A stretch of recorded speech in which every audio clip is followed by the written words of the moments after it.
Tamam. Yaxşı, baxaq. Qızmar Günəş altında neçənci illərin filmi? 50-ci illər. 50-ci. Qızmar Günəş altında 50-ci illərdə idi, bəli.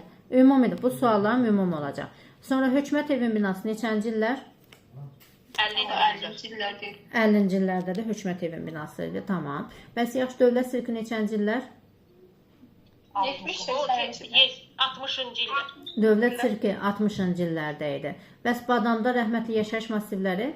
80-ci illər. Gülüstan sarayı? 80-ci illər, tamam. Bəs yaxşı, Gülüstan qalası? 12-ci əsr haradaydı? Şamaxıda. Şamaxıda. Bəs yaxşı, Gülüstan türbəsi? Aha. Gülüstan türbəsi 13-14-cü əsr idi. Haradaydı? Naxçıvandaydı. Tamam. Gülüstan sarayı isə 1980-ci ildə idi və Bakıdaydı. Gülüstan sarayı. Tamam. Bəs yaxşı, şəhərciklər var. Venesiya şəhərciyi, Universitet şəhərciyi, Akademiya şəhərciyi. Neçənci illər? 60-cı illərdə. Tamam. Bəs yaxşı, Moskvun vermağı? O da 60-cı. 60-cı illər. 1961-ci ildədir. Heydər Əliyev adına saray, keçmişdə Lenin adına sarayıydı. 70-ci illər. 70-ci illərdədir, bəli. Tofiq Bəhramov adına Respublika stadionu? 50-ci illər. 50-ci illər. Şamaxı Astrofizika rəsədxanası dedik, neçənci il? 59. 59-cu ildə idi, düzdür. Telestudiya? 56-cı 56-cı ildə. Həmin vaxtda vəzifədə kim idi? Rəhbərlikdə kim idi? İmam Mustafayev idi, bəli. Tokay Məmmədov kimdir? Heykəltaraş. Heykəltaraşdır. Bəs Toğrul Nərmanbəyov? Rəssam heykəltaraş. Rəssam idi. Ömər Eldarov? Heykəltaraş. Heykəltaraş idi. Bəs yaxşı, hansı heykəl? Kimin heykəli var? Zərifə Əliyeva. Aha. Deməli, Zərifə Əliyeva. Bəs yaxşı, deməli, ondan sonra Fuad Əbdürrahmanovun Nizam Gəncəvi heykəlini dedik. Nizam Gəncəvinin həm Gəncədə, həm də ki Bakıda. Qobustan almanaxı neçənci ildə dedik? 69-cu ildə Qobustan almanaxı idi, tamam. Bəs yaxşı, Sovet Türk Yolcası neçənci ildə? 70-ci ildə idi. Ondan sonra deməli Olimpiya Mərkəzi örtülü idman kompleksi deyək, daha doğrusu örtülü idman kompleksi deyək. Olimpiya Mərkəzi mən çox müasir deyə getdim. 2015-də açılışı olmuşdu onun. Daha sonra 80-ci illər örtülü idman kompleksləri. Bəs Zoopark dediyi hansı dövr? 80-ci illər. Ləmbəranski kim idi? Heydər Əliyevin dövründə Heydər Əliyevin yanında Ali Sovetin sədr müavini. Bəs yaxşı, 20-ci əsrin ikinci yarısında bir dənə də nazirlik binası vardı. Hansı nazirlik binasıdır? Daxili İşlər Nazirliyi binası. Bir də Dövlət Teatr Mərkəzi vardı ki, o da açılmışdı. Özdə Dram Teatrın binası inşa olunmuşdu. Yaxşı. Ondan sonra Hava Limanı dedik, neçənci illər abidəsi? Hava Limanı. Hava limanı 60-cı illər. Fəvvarilər Meydanı? O da 60-cı illər. 60-cı illərdə Fəvvarilər Meydanı vardı. Düzdür. Dəniz Vağzalı binası. 70-ci illər. Yaxşı, belə bir sual verim. Qabaqlar yazırdılar, düzdür. İndi onu çıxarıblar, amma yenə də məntiqlə düşünsək deyə bilərik. Əvvəlcə bunu soruşum. Azərbaycan tarixində ilk dəfə dəmir yolu nə vaxt aiddir? 80-ci illər. 1880-ci ildə. Bəs yaxşı, dəmir yol vağzalı binası nə vaxta aid olar? 83-də. Bəli, 1883 Bakı-Tiflis dəmir yol xəttinin çəkilməsi ilə idi. Və burada 70-ci illərdə isə dəniz vağzalı binasının inşasını biz qeyd edəcəyik. Yaxşı, bəs Maral Rəhmanzadə dedik kimdir? Rəssam. Kamil Əliyev kim oldu? Xalçaçı rəssam idi. Bəli. Mikail Abdullayev kimdir? Rəssam. Tahir Salahov? O da rəssam idi. Bəli. Cəlal Qaryağlı kimdir? Heykəltaraş idi. Bəs Cabbar Qaryağlıoğlu kim idi?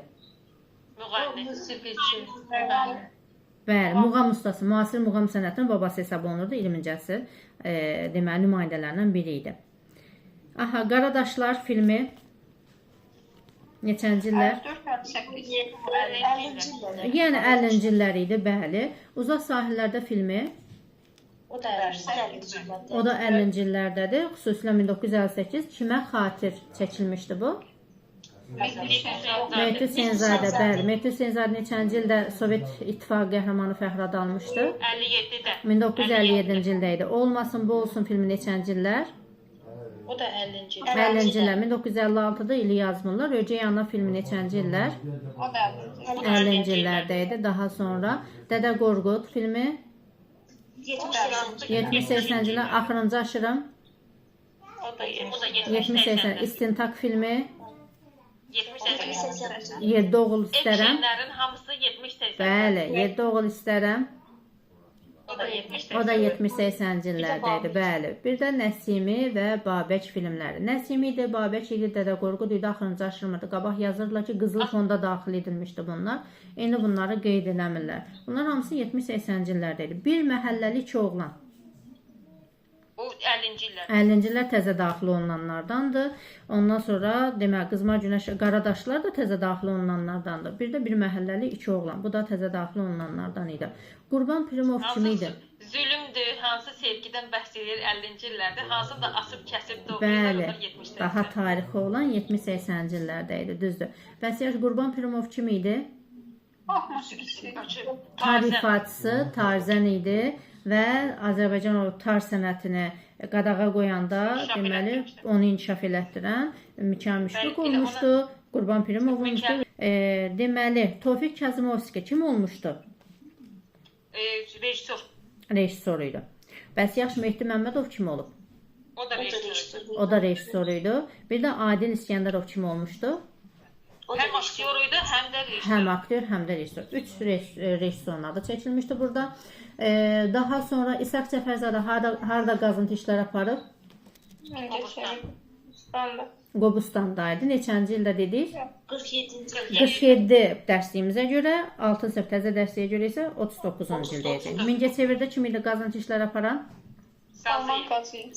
Salih Qaziyev idi. Neçənci ildə? 1946, bəli. Məmməd Əli Hüseynov isə neçənci ildən başlayıb Azıq mağarasına qazıntı işləri? 60-dan başlayıb və düz 68-də isə qadın atçına sümüyünü aşkara çıxarmışdı, bəli. Ondan sonra necə? Qazıntılar sayısına qədər davam elətdirilir. Uzun bir müddət davam eləyir, bəli, uzun bir müddət davam etmişdi. 80-ə qədərdir. Bəli. Sadəcə azığı 68-də tapıldı. 68-də, bəli. 20 ilə yaxın o qazıntı işləri aparmışdı orada. Var idi bu məsələ. Daha sonra dedik geologiya, mineralogiya elmləri üzrə fəlsəfə doktoru olan Fərman Salmanov idi. Bəli, Tümendə, daha çox Sibir Tümen ətrafında fəaliyyət göstərmişdi bu baxımdan. Ondan sonra Yusif Məmmədəliyev kim olmuşdu? Kimyaçı alimi idi. Bəli. Azərbaycan SSR Elm Akademiyasına vaxt açıldı? 45-də. İlk prezidenti də Mirəsədullah Mirqasımov olmuşdu. Bəli, o da ilk prezidenti hesab olunurdu. Daha sonra deməli, Azərbaycan tarixində ilk dəfə olaraq xalq şairi statusu alan Səməd Vurğun idi. Neçənci ildə? 56-cı ildə idi. Bəs yaxşı, bundan 2 il sonra kimin 400 illik yubileyi keçirilib? 1958 Məhəmməd Füzuli. 58 Məhəmməd Füzuli idi. Burada 4 dənə dövlət iştirak edibdi. İran, Əfqanistan, bir də Bəli. yox, SSR deyil. İran, İraq, Əfqanistan, Türkiyə. Bizə nəyi xatırlatdı bu 4 dövlət? Səadabad paktı, bəli. Neçənci ildə idi Səadabad paktı? 37-ci ildə idi. Tamam, bizə onu xatırlatdı. Yaxşı. Bakı metropoliten dedik 6 stansiyası neçənci ildə idi? 1967-ci ildə idi 6 stansiya. Həm vaxtda da Vəli Axundov hakimiyyətdə idi həmin dönəmlərdə.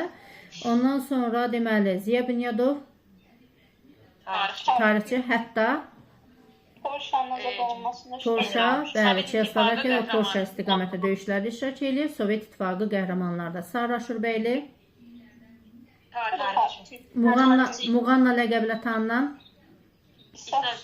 İsa Hüseynov yazıçı olmuşdu. Bəli. Ondan sonra Mahmud İsmailov tarixçi olmuşdu, tarix elmlər. Bir də Heydər Hüseynov Tarixçi. Siz onunla da yoxdur. Muğanna, qeyd edeyim Muğannanı İsa Hüseynov yazıçılardan olmuşdu. Muğanna da Ənvər Məmmədxanlıdır, həmin dövrün Bəli. İsmail Şıxlıdır, həmin dövrün Bəli. yazıçılarıdır. Sinif kitabında var o. Aha, bəli, o sinif Hətta kitabında Məmməd var. Araz da, şairlər də var orada. Məmməd Araz. Məmməd Səid Ordubadi var, qılınc və qələm əsərlə məşhur idi. Ondan sonra Yəni sən İsa Hüseynov idi. əsas bizə lazım olan o da İsa Hüseynov, bəli, Muğanna ləqəblə tanınır. Birdən onun tarixçi qisminə götürüb verərlər, yəni çaşdırmaq məqsədi ilə və yaxud da ləqəbini verərlər, Muğanna kimi yazarlar, o bizi çaşdıra bilər. Bir dənə bunu yazsın, bizə kifayət eləyər. Ondan sonra hərbi məktəb dedik, Naxçıvanski adına hərbi məktəb. 71-də.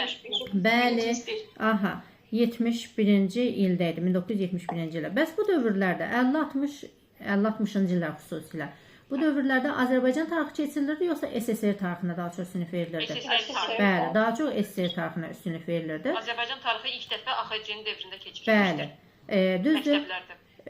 Üzeyir Hacıbəylinin harda ev muzeyi açılmışdı? 70-ci illər. Həm Bakıda, həm Şuşada. Həm Bakıda, həm Şuşada. Cəfər Cabbarlının harda? Bakıda. Bülbülün harda? Həm Şuşada. Həm Bakıda, həm Şuşadaydı. Ondan sonra bəs Səməd Vurğunun hardaydı? Bakıda. Natəvan büstü harda uzaldılmışdı? Şuşadaydı. Şuşa nə zaman tarixi memarlıq qoruğa çevrilir?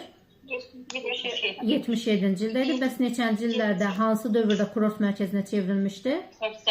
80-ci illərdə. O da 81-82-ci illərə düşür, bəli. Vaqifin də qəbri üzərində məqbərəsinin uzaldılması, bəli. 81-82-ci illərdə də o var idi. 2022-ci ildə isə İlham Əliyevin təşəbbüsü əsasında yenidən bərpa olunmuşdu. Bəli, bərpa işləri aparılmışdı. Ondan sonra deməli Hüseyn Cavidin nəşri nə zaman gətirilir? İrkutsk Sibirdən, yəni İrkutsk 82-ci ildə